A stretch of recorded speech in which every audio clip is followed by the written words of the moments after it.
ಹಿಂದೆಗಡೆ ಬಂದ್ರೆ ಒಂದು ಫೋಟೋ ಇದಾಗುತ್ತೆ. ಸ್ವಾಗತ ಮಾಡ್ತಾ ಇದ್ದೇನೆ. ಅವ್ರು ಮಲ್ಕಾರೆಡ್ಡಿ ಅವರು ಸ್ನೇಹಿತರೆಲ್ಲ ಬಂದದ್ರಿಂದ ಆ ಪಕ್ಕದ 3-4 ಜಿಲ್ಲೆಗೆ ಒಂದು ರೀತಿ ಆನೆಯ ಬಲ ಬಂದಂತಾಗಿದೆ. ಅದು ಲೋಕಸಭಾ ಚುನಾವಣೆಯಲ್ಲಿ ಇಂಥ ಸಂದರ್ಭದಲ್ಲಿ ಒಬ್ಬ ಹಿರಿಯ ಮುತ್ಸದ್ದಿ ನಮ್ಮ ಪಕ್ಷಕ್ಕೆ ಸೇರಿರುವಂತಹದ್ದು ಇನ್ನು ಅನೇಕ ಜನ ಬಿಜೆಪಿಗೆ ಸೇರ್ಬೇಕು ಅನ್ನೋರಿಗೆ ಒಂದು ದಾರಿ ಮಾಡಿಕೊಟ್ಟಿದ್ದಾರೆ. ಇನ್ನು ಅನೇಕ ಜನ ಪಕ್ಷ ಸೇರಕ್ಕೆ ಅಪೇಕ್ಷೆ ವ್ಯಕ್ತಪಡಿಸ್ತಾ ಇದ್ದಾರೆ. ಅದರಲ್ಲಿ ನಮ್ಮ ಹಿರಿಯ ಮಲ್ಕಾರೆಡ್ಡಿ ಅವರಿಗೂ ಸೇರ್ತಿರೋದು ಸ್ವಾಗತ. ಮತ್ತೊಮ್ಮೆ ಅವರೆಲ್ಲರನ್ನು ನಿಮ್ಮೆಲ್ಲರ ಪರವಾಗಿ ಸ್ವಾಗತ ಮಾಡ್ತಾ ಇದ್ದೇನೆ. ಧನ್ಯವಾದಗಳು. ಈಗ ಅಧ್ಯಕ್ಷರು ಮಾತಾಡ್ತಾರೆ. ಅಧ್ಯಕ್ಷರು ಮಾತಾಡ್ತಾರೆ.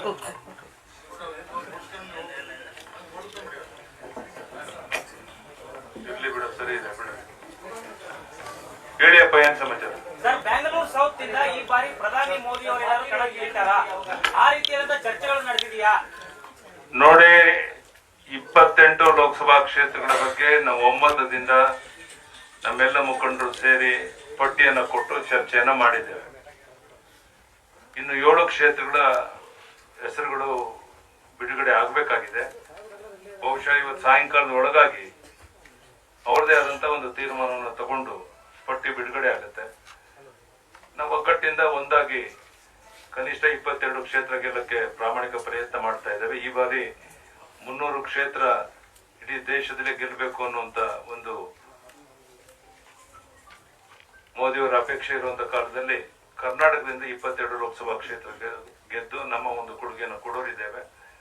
ಕಾಂಗ್ರೆಸ್ ಜೆಡಿಎಸ್ ಕಚ್ಚಾಟ ನಮ್ಮಲ್ಲಿ 22 ಕ್ಷೇತ್ರ ಗೆಲ್ಲೋದಕ್ಕೆ ದೊಡ್ಡ ಒಂದು ಒಲವನ್ನು ಕೊಟ್ಟಂತಾಗುತ್ತೆ. ಮತ್ತೆ ಇನ್ನು ಅನೇಕ ಜನ ಹಿರಿಯ ಮುಖಂಡರು ಬಿಜೆಪಿಗೆ ಸೇರಕ್ಕೆ ತರಾತುರಿಯಲ್ಲಿ ಮುಂದೆ ಬರ್ತಾ ಇದ್ದಾರೆ. ಅವರೆಲ್ಲರ ಸಹಕಾರದಿಂದ ನಾವು ಯಶಸ್ವಿಯಾಗಿ ನಮ್ಮ ಗುರಿಯನ್ನು ಮುಟ್ತೇವೆ ಅನ್ನೋ ವಿಶ್ವಾಸ ಇದೆ. ಪ್ಲೀಸ್ ಒಬ್ಬೊಬ್ರು ಕೇಳ್ರಿ ಅಣ್ಣ, ನನಗೇನೋ ಗೊತ್ತಿಲ್ಲ. ಅದು ರಾಷ್ಟ್ರೀಯ ನಾಯಕರ ಜೊತೆ 2 ದಿನ ಕುಂತು ಸಮಾಲೋಚನೆ ಮಾಡಿ ಬಂದಿದ್ದೇವೆ. ರಾತ್ರಿ 1 ಗಂಟೆವರೆಗೂ ಸ್ವತಃ ಪ್ರಧಾನಿ ಮೋದಿ ಅವರೇ ಕುಂತು ಎಲ್ಲವನ್ನೂ ಚರ್ಚೆಯಲ್ಲಿ ಭಾಗವಹಿಸಿದ್ದಾರೆ. ಅಂತಿಮ ತೀರ್ಮಾನ ತಗೊಳ್ಳುವಂತದ್ದು ರಾಷ್ಟ್ರೀಯ ನಾಯಕರಿಗೆ ಬಿಟ್ಟಂತದ್ದು. ಅವ್ರು ಏನ್ ತೀರ್ಮಾನ ತಗೊಂತಾರೆ ಅದಕ್ಕೆ ನಾವು ತಲೆಬಾಗಿ ಅದರಂತೆ ನಡ್ಕೊಳ್ತೀವಿ.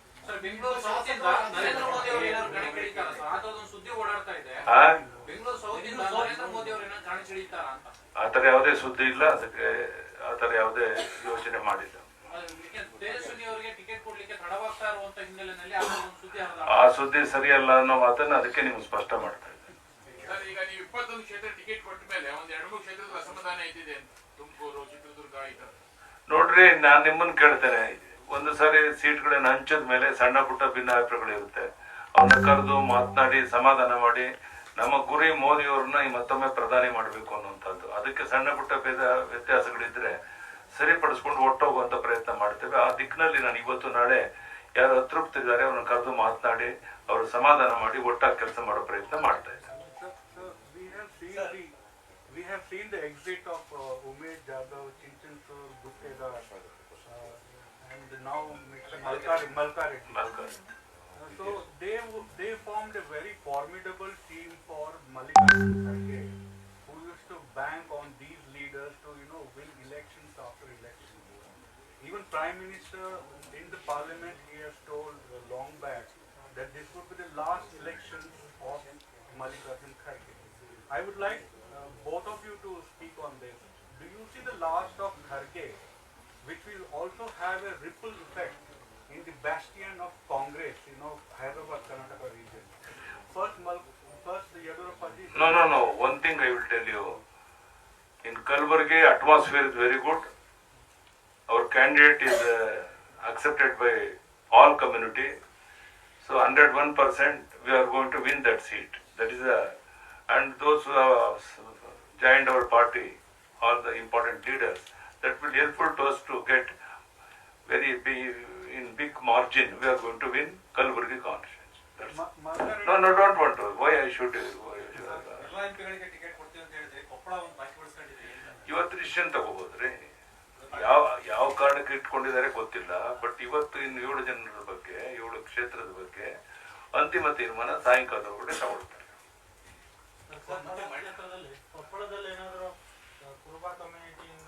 ಅಲ್ಲಪ್ಪ, ನಾನೇನು ಹೇಳಕ್ ಇಚ್ಛೆ ಪಡೋದಿಲ್ಲ. 7 ಕ್ಷೇತ್ರ ನಾವೆಲ್ಲ ಚರ್ಚೆ ಮಾಡಿ ಪಟ್ಟಿ ಕೊಟ್ಟು ಬಂದಿದ್ದೇವೆ. 21 ಕ್ಲಿಯರ್ ಮಾಡಿದ್ದಾರೆ.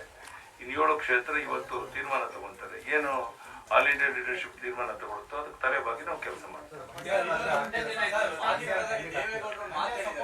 ಮಂಡ್ಯಕ್ಕೆ ನಾವು ಮಂಡ್ಯ ಕಾರ್ಯಕರ್ತರು ಎಲ್ಲರ ಅಪೇಕ್ಷೆ ಸುಮಲತಾಗಿ ಸಪೋರ್ಟ್ ಕೊಡಬೇಕು ಅಂತಿದೆ. ಇದನ್ನ ಕೇಂದ್ರದ ನಾಯಕತ್ವಕ್ಕೂ ಮನವರಿಕೆ ಮಾಡಿದ್ದೇವೆ. ಯಾರಾದ್ರೂ ನಮ್ಮ ನ್ಯಾಷನಲ್ ಪಾರ್ಟಿಯಾಗಿ 28 ಕಡೆ ಕ್ಷೇತ್ರಕ್ಕೆ ಅಭ್ಯರ್ಥಿಗಳು ಹಾಕ್ಬೇಕು ಅನ್ನೋ ಯೋಜನೆ ಡೆಲ್ಲಿಯವರಲ್ಲಿ ಇದೆ. ಬಟ್ ಅವ್ರು ಮನವರಿಕೆ ಮಾಡ್ತೇವೆ. ಮಂಡ್ಯದಲ್ಲಿ ಸುಮಲತಾಗೆ ಬೆಂಬಲ ಕೊಡೋದು ಒಳ್ಳೇದು ಅನ್ನೋದನ್ನ ಅಂತಿಮವಾಗಿ national leadership is going to take decision. Sir, ಮಾಜಿ ಪ್ರಧಾನಿ ದೇವೇಗೌಡರು ಮಾತಾಡಿದ್ದಾರೆ, ಬಿಜೆಪಿ ಅವ್ರನ್ನ 2 ಅಂಕಿ ದಾಟೋದಕ್ಕೆ ಬಿಡೋದಿಲ್ಲ, ನಾನು ಮತ್ತೆ ಸಿದ್ದರಾಮಯ್ಯ ಅಂತ. ಅವರು ಬಾಯಿ ತಪ್ಪು ಹೇಳಿದ್ದಾರೆ.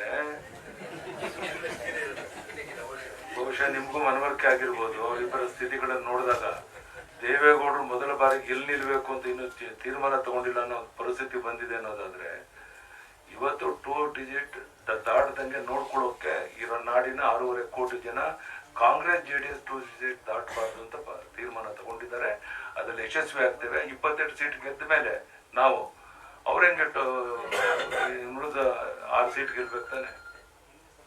ಥ್ಯಾಂಕ್ ಯು ಫ್ರೆಂಡ್ಸ್, ಧನ್ಯವಾದ.